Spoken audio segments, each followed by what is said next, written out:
Good afternoon, Aviators. I'm Jarrett. And I'm Thomas. And these are your afternoon announcements. Seniors, don't forget to finish your scholarship applications this week.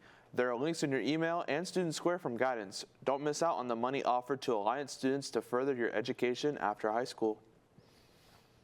On Wednesday, March 9th, Dartes Colbert, an NHS alumni, will be visiting Room A during periods 4 through 7. He is currently associated with Levels Barber College in Canton. He will be providing haircuts for students who are interested. In addition, he will be able to provide information and answer questions about barber school. This is a great opportunity for students to learn more about barber school, what it entails, and its requirements. If you are interested in attending or have any questions, please reach out to Mrs. Schuler via email or stop by her office. Recently, the school district has been running a testing week for a brand new hall pass system. Here at Media Arts seniors Kimberly Baumgarten and Ethan O'Neill providing more information on the subject. The e-Hall Pass is a new tool we are using at Alliance High School. It's a very effective way of keeping track of students and organizing the halls during class time. This helps out during the Corona season. It even comes out with a favorite bar so you can mark your favorite locations. Things, it's allowing us to see how many students are out in the hall at the same time so that we don't have so many students out between classes, so that congestion isn't as much, as well as congestion in the restrooms. It's allowing us to see maybe what places are most frequented, so that like if we have restrooms that might need attention, like soap or things like that replaced, we can see that, and then we can see where students are going. So yeah. Okay, thank you. The e-pass is very simple. You just type where you're going from, where you're going to, your reason, and then done. Teacher accepts it, and when you come back, they can, I guess, unaccept it, and then it's very simple, way easier than them writing a pass. What is your opinion on the e-Hall Pass? I think it's great. You think they'll use it a lot next year? Oh, I hope so. I mean, it's easier to click a few buttons than it is to drag out a pass and write it out. The students can basically take care of writing it out themselves.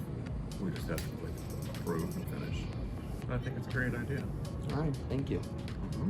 I feel like they're a little bit faster, but I feel it's a little bit, not extra, but kinda. I just, it's like doing the most. I mean, it's okay.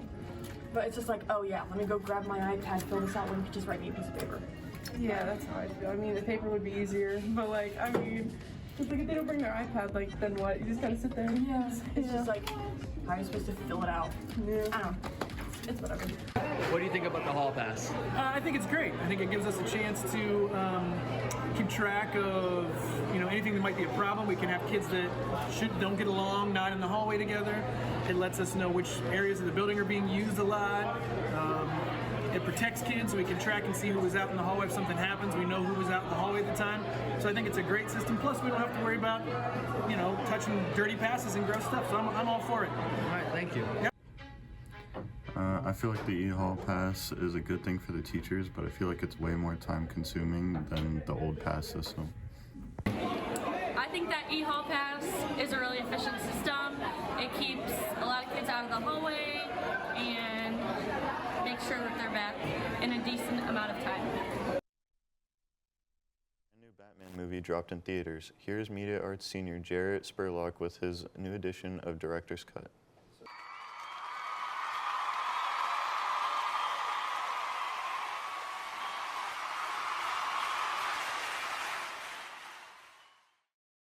Hello everyone. I know, I don't keep a perfect schedule for my own show, but I'm determined to get new reviews and trailers for movies for all of you weekly. And to start it off this week, we have a review for the new Batman movie that came out this week. Spoiler free, so you don't have to worry about spoilers. I got you! I got you! Take that, you friggin' psycho! I got you!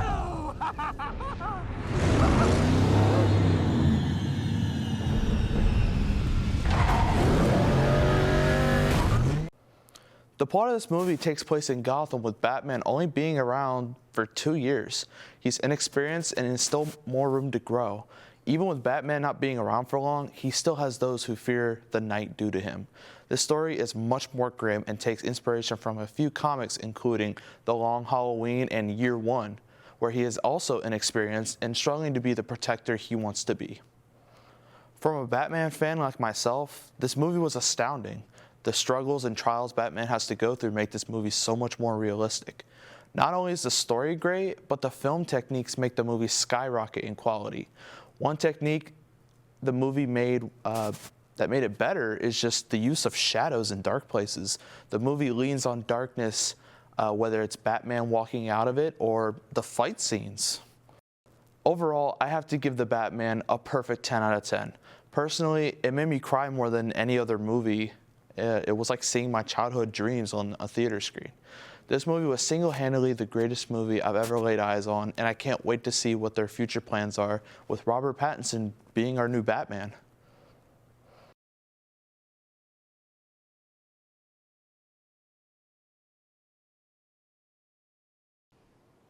Wednesday was the band and orchestra concert. Here's some clips and highlights from the event.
Now it is time for the next installment of the Athlete of the Week interview, this time with Maddox Bryant from AHS Esports.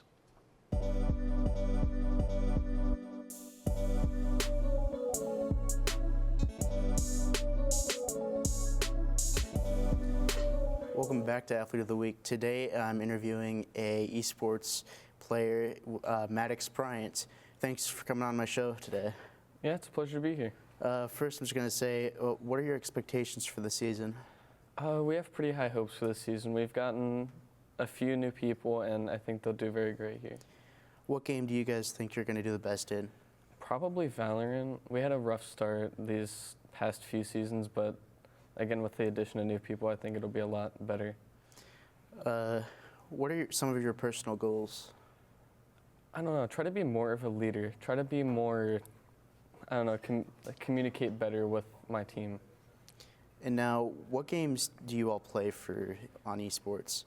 We have Fortnite, we have Overwatch, Smash Bros, Rocket League, and Valorant. And you play every single one of those? Yes.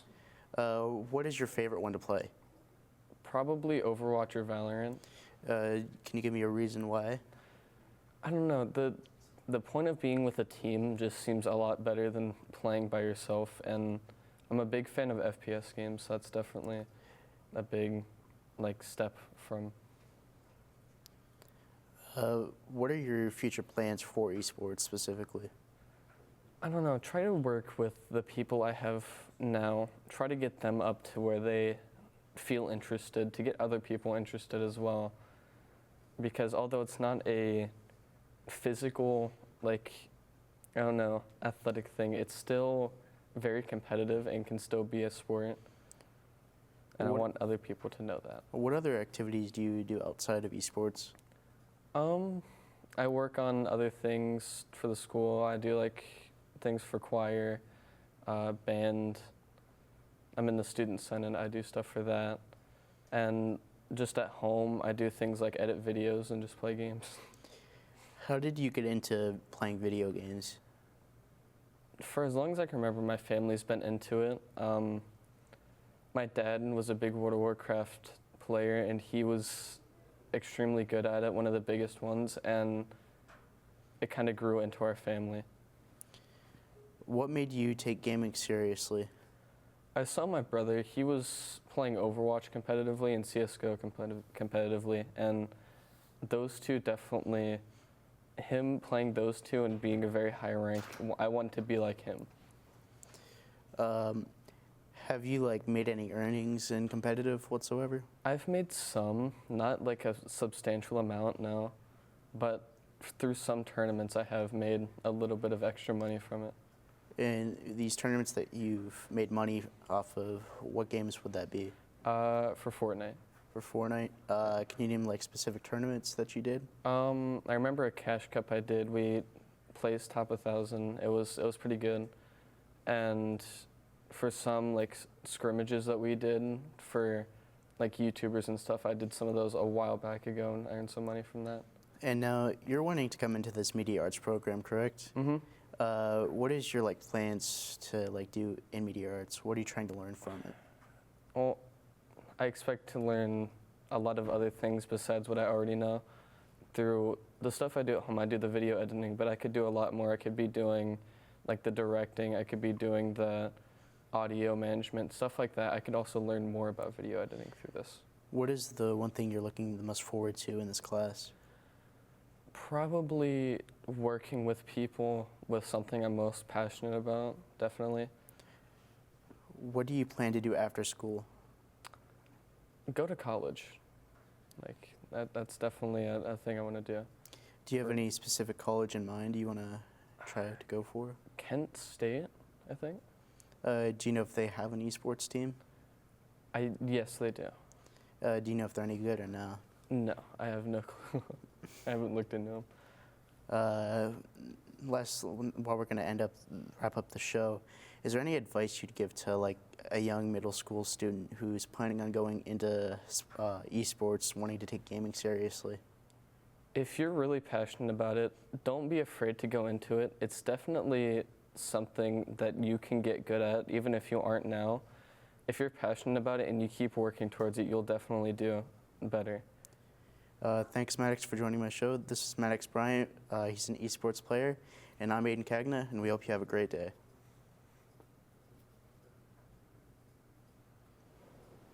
Two weeks ago was the Alliance High School Science Fair. Here is Nicholas Reed with information and interviews about it. February 18th marked this year's Science Fair. The Science Fair is a yearly event in which students participate and compete by creating projects and presenting them to various judges. The Science Fair is typically a large event with a bunch of projects on display. However, this year, it was a bit different due to COVID-19 restrictions. This year, students did all of their work on their iPads and presented to the judges in small groups. Here are some interviews we got with some of the students who participated in the Science Fair, as well as Ms. Holub, one of the science teachers that overlooked it. So, would you like to introduce yourself? My name is Brianna Yoder, and I participated in the Science Fair. All right, and can you explain your project a little bit? So, I took the famous mathematician Sierpinski and his triangle, and I regenerated it by hand using Pascal's triangle and Fibonacci sequence. All right, and how was the Science Fair as an experience? I was a little nervous. It was my first one that I participated in, but by the end I felt confident in my project, and it was a really good experience. All right, thank you so much. So, would you like to introduce yourself? My name is Mackenzie Hessel. All right, and what was your project for the Science Fair? My experiment was testing if changing the swimming cool down will affect the heart rate of the swimmer. And what was the experience of the Science Fair overall for you? I really enjoyed it. I was a little bit nervous doing the research part of it, but when I was able to talk to the judges, I really enjoyed doing something that I enjoyed. All right, thank you. We're here with Ms. Holub. She's one of the science teachers. So what exactly is the Science Fair? So science fair is meant for students to independently research a project, a problem, find a hypothesis, do an experiment, and come up with new conclusions, or maybe old conclusions, based on what their experimental data show. And how was the science fair this year? This year it was a little different because of some of the COVID restrictions that we had in place. So we only brought small amounts of students down at a time. They kind of sat one-on-one with their pair of judges, and the judges then evaluated their projects. So we did not do the physical display boards like we've done in the past. Both the district fair and the state fair this year are both virtual fairs. So they will be recording their presentation and uploading it to the website. And so we didn't feel the need for them to do a physical board display like they had done in the past. Instead, they created a Google Slides presentation. They then had their iPad there, and as they were being judged, they were able to just go through the slides presentation. That's more reasonable for what would be needed for a virtual type fair. Right. And speaking of the projects, how do you think overall the projects were? I think overall the projects were pretty good. We had quite a few projects that did very well. Judges were very impressed with that. And we have quite a few projects that did receive superiors and now are going to be eligible to compete at the district level. Right. And did any of them stand out to you? Was there one that like you really, really liked? Well, honestly, I know you're not allowed to pick no, spots. honestly, I did not judge them. So I really didn't even hear. I know what my students did, but I only had seven or six projects. Out of like what, out 20? Of my students. Well, we had, I'm just going to cheat here, we had 25 total projects at the fair. So like I said, 6 of them were from my physics students, and the rest were from chemistry students from Mrs. Podlager's class. Okay. Those ones, other than seeing their titles, I really don't know a whole lot about them yet. I will learn more about them now as I start getting them ready for the district fair. And maybe more people can see them as we go on, and people will be more interested to see as they go on to set the finals? Or Well, the next finals. step is the district science fair. There's 18 districts statewide, and so you compete with that within your district. And then from there, if you get a superior, then you're eligible to compete at the state level, and that's the whole state of Ohio. Okay. And then that one is also virtual. It used to always be held at Ohio State, but they Crazy haven't done years. that. Crazy years, yeah. So. All right, well, thank you so much, Ms. Hollop, and thank you for letting us cover this. For the winners of the science fair, it is as follows: Alyssa Risley, Anna Eversdyke, Christopher Blyer, Karma Rowles, Matthew Scott, Andrew Toki, Nathan Sims, Landon Blevins, Elizabeth Riccuti, Aliyah Simbro, Lily Walker, Mackenzie Heslope, Brianna Yoder, Caprice Thomas, Seth Dillon, Aiden James, and Gabby Christner. These students received superior ratings and are eligible to move on to the district science fair. Thank you and have a great day. Welcome to Music Aliens New Revolution, my friends. This is the beginning of a new era, everybody, and you are a part of it. I hope you lock yourselves in and enjoy the ride. It's going to be bumpy.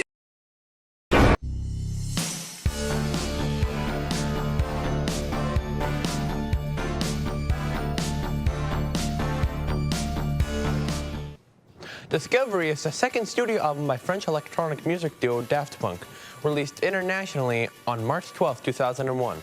It marks a shift from the Chicago house sound prevalent on their first studio album, Homework, to a house style more heavily inspired by disco, post-disco, garage house, and R&B. The album features extensive sampling. Some samples are from older records, while others were recorded by Daft Punk playing live instruments themselves. Fellow electronic musicians Romanthony, Todd Edwards, and DJ Sneak collaborated on some tracks both musically and lyrically. In the lead-up to Discovery's release, the duo adopted robot costumes, claiming they had become robots as a result of an accident in their studio. Discovery was a critical and commercial success, peaking high across several charts internationally on release. The album produced 6 singles. One More Time was its most successful. But do I think it's good? I really do like this album. It's not what I normally listen to, but it doesn't deter from the fact that I really enjoyed it. It's super repetitive, so if you're not into vamps or things like that, this probably will not be the album or band for you. But for the people who do, they really enjoy it. The samples really do serve their purpose well, and I do recommend this album to people who like dance music, electronic music, or just like jamming. This album gets the second ever 10 out of 10 rating on Music Daily from me. And I'm the only critic that you should listen to, because I'm me. And I'm also really cool. Also kind of quirky, a little different. I guess you could say I'm a little misunderstood. I'm not like any of the other girls, and that's mainly because, well, I'm not a girl. Thank you for watching. I'm Jarrett. And I'm Thomas. And we hope you have a great day.